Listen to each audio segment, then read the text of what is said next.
यहाँ पर माओवादियों की जन अदालत लगा करती थी। किसी समय में मैं उसका गवाह हूँ इस जगह का, जहाँ पे कभी माओवादी बैठकर उस जन अदालत को ऑपरेट कर रहे थे। एक बहुत खास बात ये कि यहाँ पर जो है उस वक्त 3 स्मारक हुआ करते थे। बाद में फिर फोर्स के मूवमेंट यहाँ पर हुआ और उन्होंने उस स्मारक को तोड़ दिया, लेकिन 3 स्मारक को तोड़कर ध्वस्त करने के बाद माओवादियों ने वहाँ 4 स्मारक बना दिया। क्या मैसेज है, कौन कमज़ोर हो रहा है? 31 मार्च 2026 तक क्या वाकई माओवाद खत्म हो जाएगा? क्या तस्वीर होगी, ये तो आने वाला वक्त बताएगा। यहाँ हर सड़क के नीचे पता नहीं कहाँ कहाँ बारूद माओवादियों ने लगा रखा है, और जब आप चलते हैं उसके ऊपर से तो आपको पता नहीं होता कब आप पैर रखेंगे तो आपका पैर उठेगा या आप ही ज़मीन से उठ जाएंगे। सारी चीज़ें बस्तरों पे लिखी हुई हैं। वर्दियों पे खून है, मर गया सुकून है। वर्दियों पे खून है, मर गया सुकून है। बारूदों के रास्ते पर सांसें आती जाती हैं।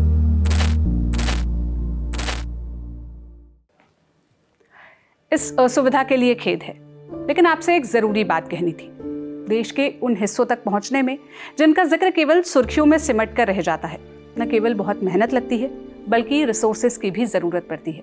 तो अगर आपको जिसकी ग्राउंड रिपोर्ट ज़रूरी लगती है, ज़मीनी हकीकत दिखाने की हमारी ये कोशिश माकूल मालूम पड़ती है, तो आप स्क्रीन पर दिख रहे QR कोड को स्कैन करके इसे सपोर्ट कर सकते हैं। डिस्क्रिप्शन और कमेंट में दिए गए लिंक पर क्लिक करके आप जस्ट के मेंबर भी बन सकते हैं। तो आइए साथ मिलकर उस बदलाव का हिस्सा बने जो हम देखना चाहते हैं, उस जर्नलिज्म को सपोर्ट करें जिसे हम आगे बढ़ाना चाहते हैं।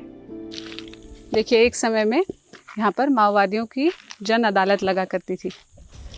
ये सारे जो स्मारक हैं उन्हीं के सिंबल भी दिखेगा आपको। ये है माओवादियों के प्रेजेंस की निशानी। भारत की कम्युनिस्ट पार्टी माओवादी क्लियरली लिखा हुआ है, सिंबल बने हैं, आज भी झंडा लहरा रहा है, और आगे जिन माओवादियों की जान गई थी मुठभेड़ में उनका जिक्र है। जिन इलाकों में सिक्योरिटी कैंप्स लग गए हैं, फोर्सेस पहुंच गई है, जहां CRPF, ITBP और पैरामिलिट्री फोर्सेस के जो कैंप स्टैब्लिश हो जाते हैं, उन इलाकों में पहुंचते ही वो सबसे पहला काम इन स्मारकों को तोड़ने का करती है। जाहिर है कि ये माओवादियों के होने की निशानी है, उनके प्रेजेंस की याद दिलाती है। तो इस इलाके में अबूझमाड़ के जंगल में यहाँ अभी तक फोर्स का कोई भी कैंप नहीं लगा है, कोई भी सिक्योरिटी फोर्स यहाँ तक पहुँच नहीं पाई है। सरकार धीरे धीरे कोशिश कर रही है, इस वजह से ये स्मारक अब भी बची हुई है। आगे जब माओवाद ख़त्म होने की जो बात हो रही है, अगर वो दिन आता है तब ये सब हिस्ट्री का पार्ट होगा।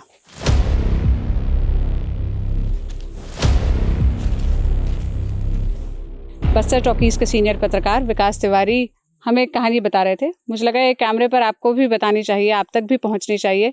बताइए क्या हुआ था जब आप यहाँ आए थे? जनताना सरकार की यहाँ पर अदालत लगती थी। देखिए, मैं भी आपको वही बता रहा था कि तस्वीरें कैसे बदल रही हैं लगातार। आज माओवादियों के शीर्ष नेता मारे जा रहे हैं। इस महीने में लगातार उनके महासचिव मारे गए, अभी एक और सेंट्रल कमेटी के सदस्य मारे गए, सुधाकर मारे गए, बसवा राजू मारे गए। और वहीं हम इस वक्त जहाँ खड़े हैं, मुझे बहुत खूब याद है, बस्तर फाइटर का एक जवान था शंकर कुड़ियाम। शंकर कुड़ियाम यहाँ अपनी प्रेमिका से मिलने आया था ताकीलोड़ की तरफ में, तब माओवादियों ने उसका अपहरण कर लिया था। और अपहरण करने के बाद उसे लगभग 5-6 दिन या 7 दिन तक अपने साथ ही रखा था। हालांकि इस दौरान माओवादियों ने उसके साथ कोई प्रताड़ना नहीं की, बस वो अपने साथ रखे थे। माओवादियों ने इस पर फिर फैसला लिया कि इसे जो है जन अदालत में लगाया जाएगा, क्योंकि जनता फैसला करेगी कि क्या होना चाहिए इसके साथ में।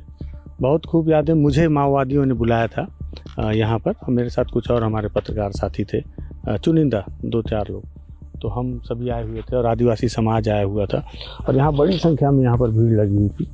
और वहाँ पे सारे माओवादी कुछ नेता बैठे हुए थे, और यहाँ एक पॉलीथीन थी काली सी, इसके सामने में शंकर कुड़ियाम जो है, जो बस्तर फाइटर का जवान, वो नीचे बैठा हुआ था।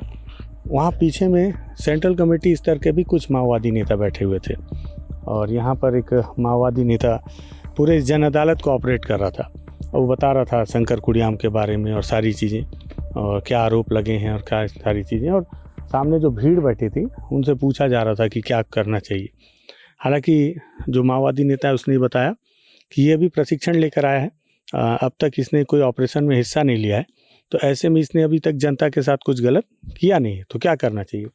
कई जनता के लोगों ने, जो पब्लिक थी, उन्होंने इस बात को लेकर आवाज़ उठाई कि ये आज हमारे साथ गलत नहीं किया है, लेकिन कल जब ये ऑपरेशन में आएगा बंदूक लेकर तो ज़रूर हमारे साथ मारपीट करेगा, तो उसकी नौबत ही ना आने दी जाए और इसको मौत की सज़ा देनी चाहिए। तो जन अदालत में जो माओवादियों का मानना है या कहना है, जो उनके द्वारा साबित करने की कोशिश की जाती है कि जनता के फैसले से ही जन अदालत होती है, तभी वो जन अदालत है। सारी जनता ने जब मौत की सज़ा मुकर्रर की उस बस्तर फाइटर के जवान के लिए, फिर माओवादियों के शीर्ष नेताओं ने भी उसको सुनकर और बहुत धैर्य से फिर उस पर एक अपना फैसला दिया कि इसे पहली बार आया है और इसने अब तक कोई गलती नहीं की है। शंकर कुड़ियाम ने भी यहाँ पर वादा किया कि मैं यहाँ से वापस जाकर ये नौकरी छोड़ दूंगा, मैं परिवार को चलाने के लिए ही ये नौकरी ज्वाइन किया था। तब जाकर सीनियर माओवादी नेताओं ने उसे हमारे सुपुर्द किया। इस दौरान दरअसल माओवादियों का ये सोचना था कि उन्होंने मुझे और कुछ पत्रकारों को विशेष तौर पर इसलिए बुलाया ताकि हम इस बात को लोगों को तक भी दिखा सकें। मुझे लगता है कि माओवादी चाहते थे ये बताना कि हर बार जन अदालत में, क्योंकि जन अदालत को लेकर हमेशा ये भ्रांति है लोगों में, भ्रांति या हर किसी के मन में जानकारी है कि जन अदालत में तो सजाए मौत ही मिलती है, उसके अलावा और कोई सज़ा नहीं है। तो माओवादियों को लगा होगा कि इसे बताया जाए कि हमेशा मौत की सज़ा नहीं बल्कि रिहाई भी दी जाती है, तो हमें बुलाया था। हाँ, एक मैसेजिंग करने का।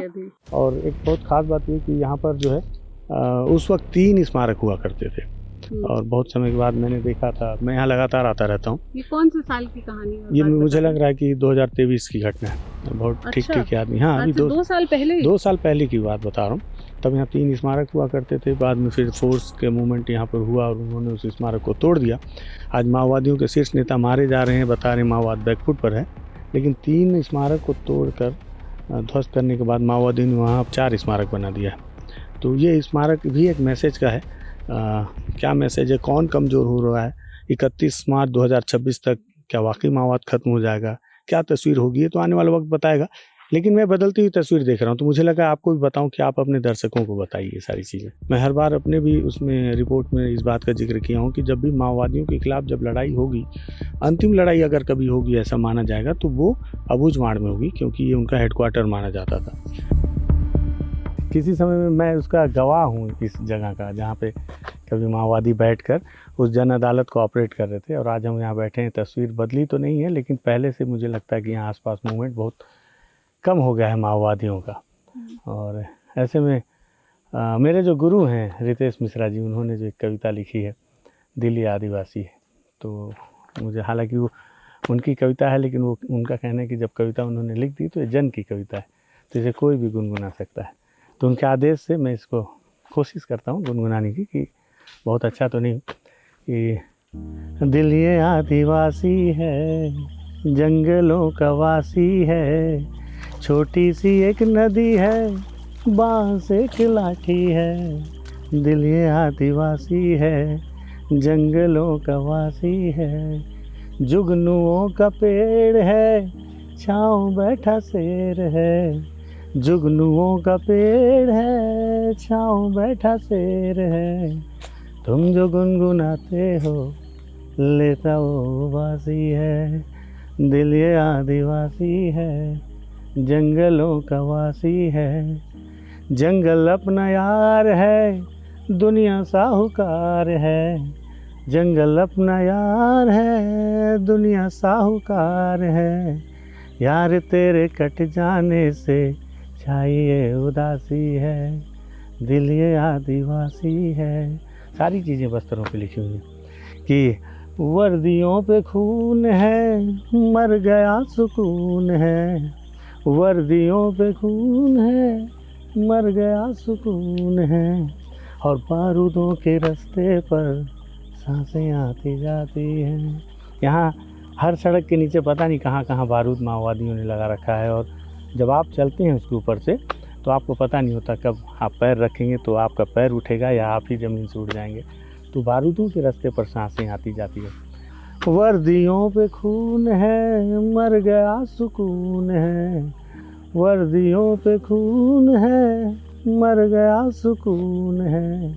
बारूदों के रास्ते पर सांसें आती जाती हैं। दिल ये आदिवासी है, जंगलों का वासी है। छोटी सी एक नदी है, बांस एक लाठी है।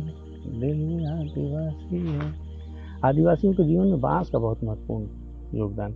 आप देखें अगर बहुत पुराने अंदरूनी इलाकों के आदिवासियों को, तो दिल ये आदिवासी है, जंगलों का वासी है। छोटी सी एक नदी, पूरा गांव हर छोटी छोटी नदी के किनारे बसा मिलेगा आपको। जहाँ छोटी सी भी नदी होगी, नाला भी होगा, उसके किनारे आपको उनकी एक छोटी सी संस्कृति मिलेगी। छोटी सी एक नदी है, बांस एक लाठी है। हमेशा उनके हाथ में एक बांस होती है, हमेशा लाठी के तौर पर, और वो हमेशा उसको लेकर चलते हैं, क्योंकि दिन रात चल रहे हैं, कहीं रास्ते में कीड़े मकोड़े पड़ जाए तो आवाज़ करते सारी चीज़ें। और जुगनुओं का पेड़ है, छाँव बैठा शेर है। ये बस्तर का जंगल है। यहाँ पे आपने उस दिन देखा चांदा मीठा में कि कैसे पेड़ में जुगनू, और नीचे तो उसके पीछे उनका तर्क है रितेश भैया का कि छाँव में शेर बैठा है, और जब कोई आदिवासी गुनगुनाता हुआ जाता है तो शेर देखता है जम्हाई लेकर और फिर सो जाता है। वो मतलब उसमें बहुत ध्यान नहीं देता, क्योंकि उसके लिए रोज का है। वो आदिवासी और शेर रोज एक दूसरे को देख रहे हैं, दोनों इतने अभ्यस्त हैं जंगल में एक दूसरे को देखने के। तो आदिवासी गुनगुनाता हुआ जा रहा है तो शेर उसको लेकर बहुत अटैक करने की मुद्रा में आता, फिर सो जाता है। छाँव बैठा शेर है, तुम जो गुनगुनाते हो तो लेता वो उबासी है।